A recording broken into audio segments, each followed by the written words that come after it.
Tout à fait, les tensions grandissent depuis le mois dernier. Les rebelles Houthis qui contrôlent une bonne partie du Yémen en guerre et qui soutiennent la Palestine menaçaient de prendre pour cible des navires israéliens empruntant la mer Rouge. Menace mise à exécution le 19 novembre, vous vous en souvenez. Les Houthis revendiquent la prise d'un navire commercial qui appartient à un homme d'affaires israélien. 2 autres bateaux sont ensuite visés, un par missile, l'autre par drone. Et vendredi, ce sont des porte-conteneurs qui ont été ciblés. Écoutez le porte-parole militaire des Houthis.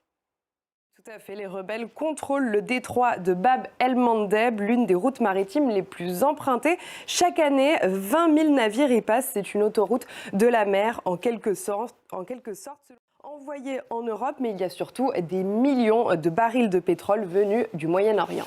Et les géants du transport maritime ont... Tout à fait. Le premier à réagir, c'est le Danois Maersk. Vendredi, il a demandé à ses navires de ne plus passer par le détroit jusqu'à nouvel ordre. Il y a aussi un deuxième géant, l'armateur allemand Hapag-Lloyd, aussi l'italo-suisse MSC et enfin CMA-CGM, le français 3e mondial qui est basé à Marseille. Pour vous donner une idée de l'importance de la mer Rouge, CMA-CGM, le français, a en permanence 90 navires qui sont en transit dans la zone. En tout cas, tous ces transporteurs doivent emprunter donc de nouvelles routes maritimes à la place de passer par le canal de Suez, la mer Rouge et le détroit de Bab el-Mandeb dont on parlait. Vous le voyez, ils doivent faire tout un détour, passer par le sud de l'Afrique, le cap de Bonne-Espérance. C'est un détour donc très important.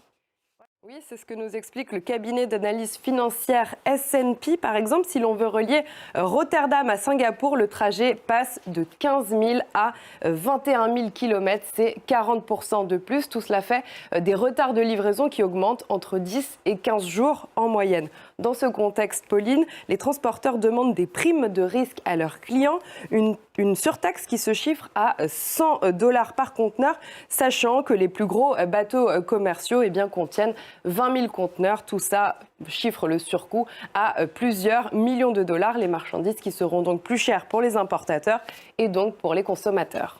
Et tous les acteurs attendent une réponse de la communauté internationale. Oui, il y a les armateurs, les chargeurs, les assureurs maritimes, les propriétaires des bateaux commerciaux et aussi les gestionnaires du canal de Suez. Et bien pour l'instant, plusieurs missiles et drones outils ont été abattus par des navires de guerre américains, britanniques et français qui patrouillent dans la zone. Mais vous l'avez compris, ça ne suffit plus à rassurer les transporteurs. En visite hier en Israël, la ministre des Affaires étrangères française, Catherine Colonna, s'est exprimée à propos de ce problème. Écoutez. On attend également une réponse des Américains avec le secrétaire à la Défense qui doit se rendre sur place dans les prochains jours. En tout cas, de son côté, l'Iran, on le rappelle, qui est allié des Houthis du Yémen, menace toute forme multinationale qui agirait sur les détroits. Menace formulée par le ministre iranien de la Défense, je cite, « Personne ne peut agir dans une région où nous sommes prédominants ».